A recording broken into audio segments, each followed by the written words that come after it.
If you create a free school in the Chufuparasu area, and this is the water that the children in the Chufuparasu area have to drink, how long will they live to even benefit from the education that you've given them? It's absolute nonsense. It's absolute rubbish.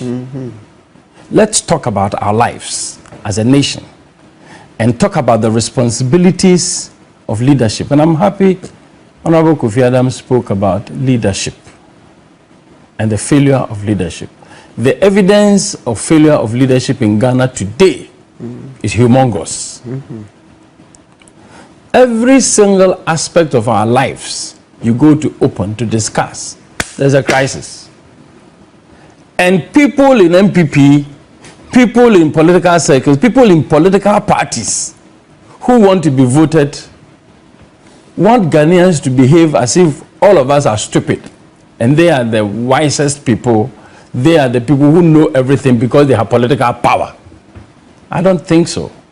I think it's my friend Martin who said the fact that you become a political leader doesn't suddenly make you wise. And make you suddenly knowledgeable more than everybody else simply because you have power today. So tomorrow if you leave office, then you also become stupid. Like all of us who are not in power. But really, that's not the point. Alfred, this matter of Galamsey, I have said it. And I will preface my submission with that statement again. The other time when people watched me on N0ns3nse TV, they said it was too emotional. Oh, you were perfect. It's not emotional. So now I have tried, and I would deliberately... let me bring this. A philosopher once said that. The thing just hit me. The thing just hit me. You are corrupt. Please, there's nothing like emotional. The thing hit me so hard, and now I want to go non-emotional. But let me repeat the same words. If MPP wins this upcoming election under the current circumstances of corruption, of Galamsey, and of economic mismanagement and hardships, Ghanaians are finished. They will never respect Ghanaians anymore.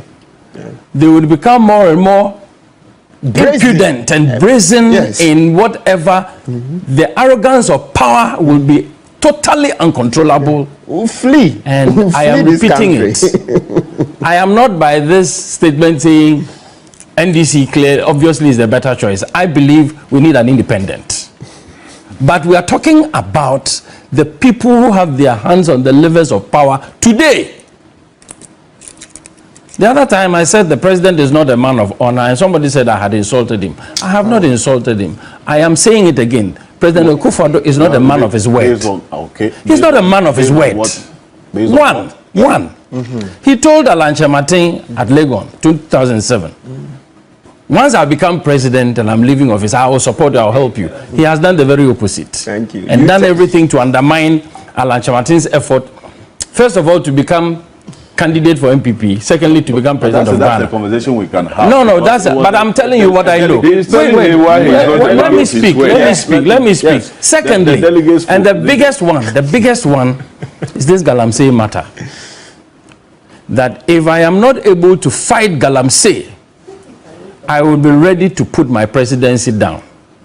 The president has failed to fight Galamsey. He has failed to put his presidency down. He is not a man of his word.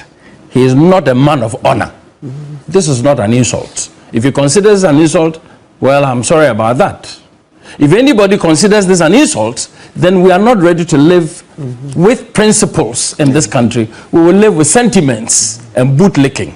And it will get us deeper into the mess that we find ourselves. If a president says, this evil of Galamsey is so bad, I commit my life to it, I commit my presidency to it. Is it just a matter of just telling us words? I'll come to the substantive matter. Now, I heard this story about drip equipment, and there is a fight over them in one of the OT constituencies. Equipment that have been brought recently by the government to try and help improve rural roads. They call it District Road Improvement Project. They send a lot of bulldozers and excavators or whatever, road construction equipment. First of all, for me, it is one of the things that governments or political parties do just to insult the people. This government has been around for 8 years. 3 months to election. You send equipment to go and level out rough roads just to let the people feel that their roads are being done. My hometown, Mamfitu Latte to Ayikuma, for the longest while it's been totally unmotorable. A few weeks ago, 2-3 days ago, 1 week ago, 2 weeks ago, they put machines there. They are trying to, because election is coming. I'm telling you people at Latte, Nana AY3HU, you are my senior brother. I should have been sitting on that stool, but we all supported you. I am telling you, and Nana Jemfra, Latte, Ekwapim Benkum stool. Ekwapim Benkum is a divisional stool. You should have been sitting. Personally, I could be the chief, but I opted to go into politics. I see. Yes. Anyway. So I'm speaking directly to my brother, Nana AY3HU, and Nana Jemfra, and my compatriots in Latte and Mamfi. Don't get fooled because they brought equipment to gravel, grade the road, 2 months, 3 months to election. What was happening to our lives all these years? When some of our people went hard to lobby, to beg. I know how much the former GRA boss, Amishadai, tried to do. Even when he was the GRA boss and he went to lobby, they didn't mind him. GRA boss, he goes to lobby for 5 kilometer, 7 kilometer road to his hometown to be made. Nobody minded him. Today, 2 weeks to election, 1 month to election, the latter people should vote against MPP. If you vote for MPP, it's up to you. Okay. Why? Why do we allow people in political power to treat us as if we are the scum of the earth when we give the power? Excellent. So anyway, let me come to Galamsey again. I've been once to the desert in Mauritania and Libya. And as far as the eye can see, you don't see one green at all. You don't see any green. Apart from the oasis where Gaddafi took us, and the oasis where the president of Mauritania at the time took us. Once you step out of the oasis and you get, and we drove into the desert proper. Now, after you see that, when we flew back to Ghana, and I got down and I see green on the road, even if it's just ordinary bush, it feels like money. It is a feeling that I got. I said, wow. Now, God endows us with all of these resources. And today, Ghana is still considered developing, even poor, overburdened with debt. If you're overburdened with debt, you are a poor country. We are worse than HIPIC now. And we have destroyed it to the extent that a whole region, now Ghana Water has announced that as for central region, if we don't take care, there will be water crisis. If the crisis hasn't already started. And the reason, Galamsey. Well, in fact, they put out that statement, and not to interrupt you, yes, respectfully. Yes. This is how bad the situation is. I want to ask you, the Chifopraso area, that water flows through to the central region. To the beach. This is it. This is just the summary of the Ghana Water Company statement in central region. The suitable level for the NTU, that's the nephelometric turbidity, it measures the turbidity. 2,000 NTU. It should have been 2,000. That's the suitable level of turbidity for them to treat the water. Now, guess what? The current level there is 14,000. And this is just turbidity. Yes. They are not talking about the other chemicals, mercury, and all those things that is in the water. See, if water is clean, it doesn't mean there is not polluted. There is not polluted. Right. This is just turbidity, the level of mud. Let's call it simply mud. At the chest, over 600% more than what it should be there. 14,000 nephelometric turbidity is what they are having to deal with. Nana? So this is the scientific and technical evidence of what is happening on the ground in one region We don't know about what is happening in Ashanti region and the other areas, eastern region, where Ntow also is a source of water for treatment to be used domestically. I mean, those who live in the western part of Accra, they know that, but for a certain arrangement that was done where there's a certain kind of a loop, where Ghana Water takes some of the water from Volta, the Volta Basin. Initially, the arrangement was that, my information was that the water from the Volta area used to serve the eastern part of Accra. And then the water from Ntow would be used to serve the western part of Accra. And for the whole time, even then, people used to complain about the effects of the use of chemicals in the fishing on the Ntow River. So sometimes when you cross over, my brother lives in the western part, Dansoma area. When you go to Dansoma area and you drink the water, it tastes differently from the water you drink in Cantonments, East Legon, and the rest of it.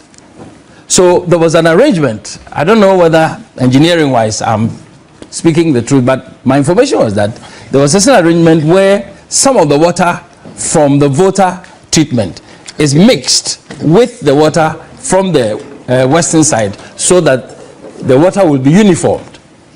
And then the people in the west can get better quality water. Even at that time, efforts were being made to improve the quality of the water. Today, if the scientists and the technicians are telling us that the water cannot be treated anymore because of turbidity, it means that very soon, the people in central region, we should make arrangements to import water either from the Volta site or from abroad. Yeah, we have to find some dollars. We have to find dollars to import water.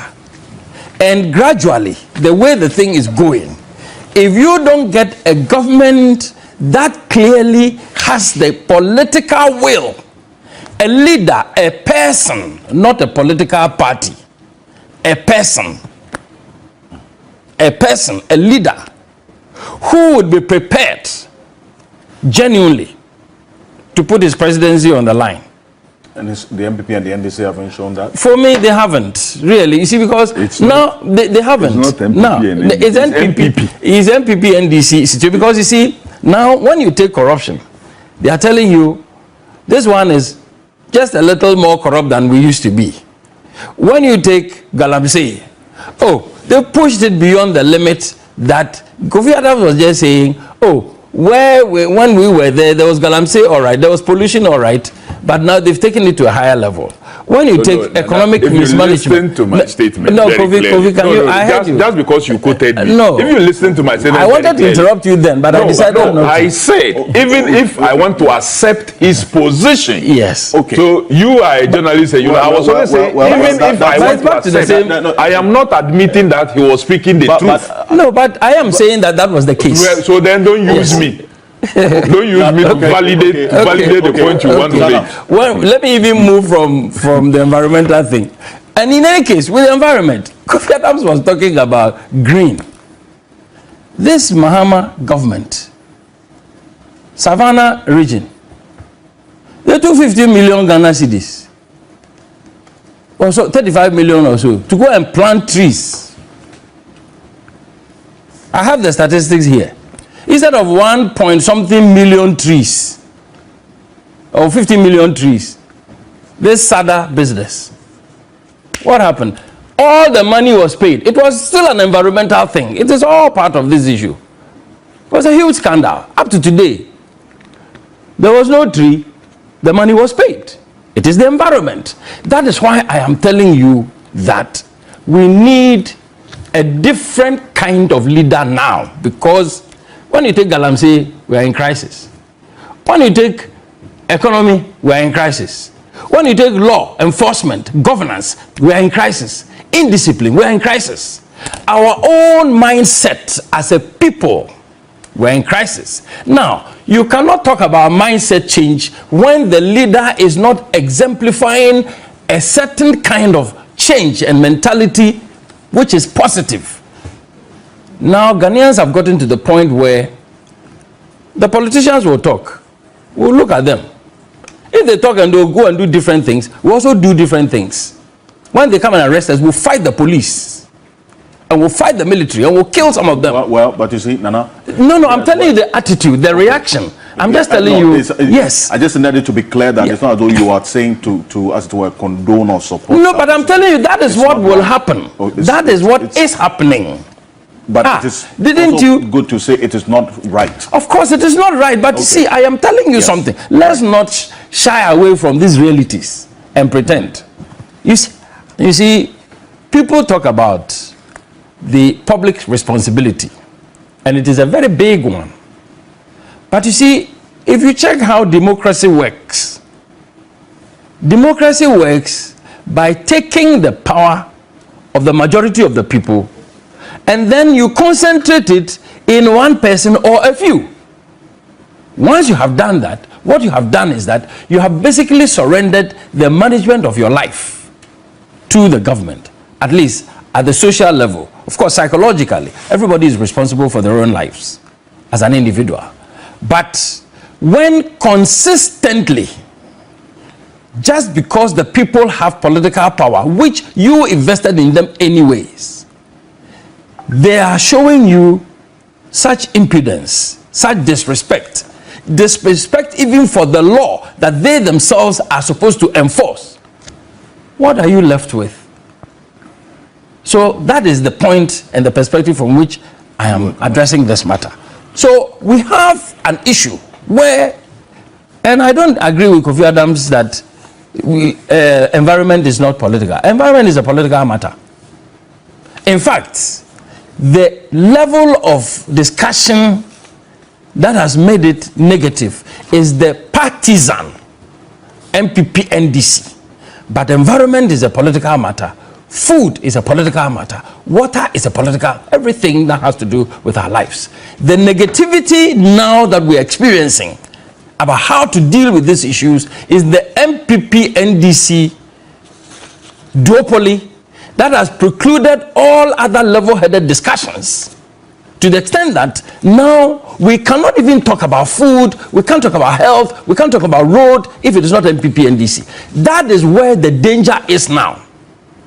So I am sorry, but I cannot stop returning to the fact that where we are today, with Galamsey, with corruption, with economic mismanagement, with the arrogance of power, Ghana needs a completely new leader.